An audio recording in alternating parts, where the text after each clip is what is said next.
آل Pakistan furniture ایسوسی ایشن کے سینئر نائب صدر حسیب اخلاق نے آرمی چیف عاصم منیر سے کہا ہے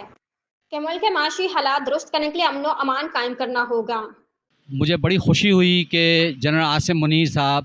سرمایہ کے حوالے سے یہاں کے بڑے بڑے سرمایہ داروں سے ملیں، اور ان کی ایک بڑی اچھی کاوش ہے یہ، جس میں اللہ کرے وہ کامیاب ہوں۔ اور لیکن اس کی کامیابی کا سب سے بڑا جو ذریعہ ہوتا ہے وہ ہوتا ہے ملک کی حالات۔ ملک میں اگر اسٹیبلٹی نہیں ہوگی تو اس ملک کے حالات یہاں پہ کوئی سرمایہ کاری بھی نہیں ہوگی۔ اس وقت جو حالات ہیں یہاں پہ وہ انتہائی خراب حالات ہیں، جس سے عوام بہت زیادہ پریشان ہے، اور عوام چاہتی ہے کہ یہاں پہ اسٹیبلٹی آئے، یہاں پہ امن قائم ہو، اور اس کا واحد ذریعہ جو ہے وہ سیاسی حل ہے۔ اور آج ہم دیکھ رہے ہیں کہ جتنی بھی سیاسی پارٹیاں ہیں ان کے کوئی بڑا نہ منسٹر، نہ وزیر اعلیٰ، نہ وزیر اعظم صاحب تو خیر ملک سے ہی بھاگ گئے، اور وزیر اعلیٰ پنجاب بھی بھاگ گئی یہاں سے ملک سے، لیکن باقی کوئی دوسرا منسٹر بھی ایسا نہیں ہے جو آ کے ان حالات میں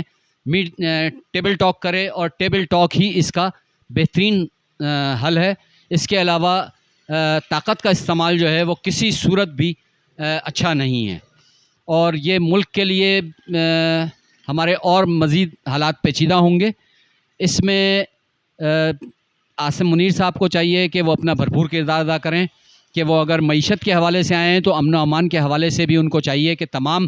اسٹیک ہولڈرز جو ہیں ان کو ایک ٹیبل پہ بٹھا کے ان سے بات کی جائے، اور اس مسئلے کا کوئی پائیدار حل نکالا جائے، تاکہ یہ ملک آگے ترقی کر سکے، اور ہم سب بھی یہاں پہ صبر و سکون سے رہیں۔ اگر ملک میں امن و امان ہوگا تو یہاں پہ سرمایہ کاری بھرپور انداز میں آئے گی، لیکن اگر یہی حالات رہے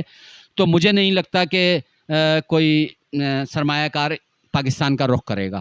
کیونکہ یہاں پہ جس قسم کے قوانین پاس کیے جا رہے ہیں کہ جس کو مرضی دل چاہے گورنمنٹ اٹھا لے، جس کو مرضی دل چاہے جیل کے اندر ڈال کے اس پہ سختیاں کرے،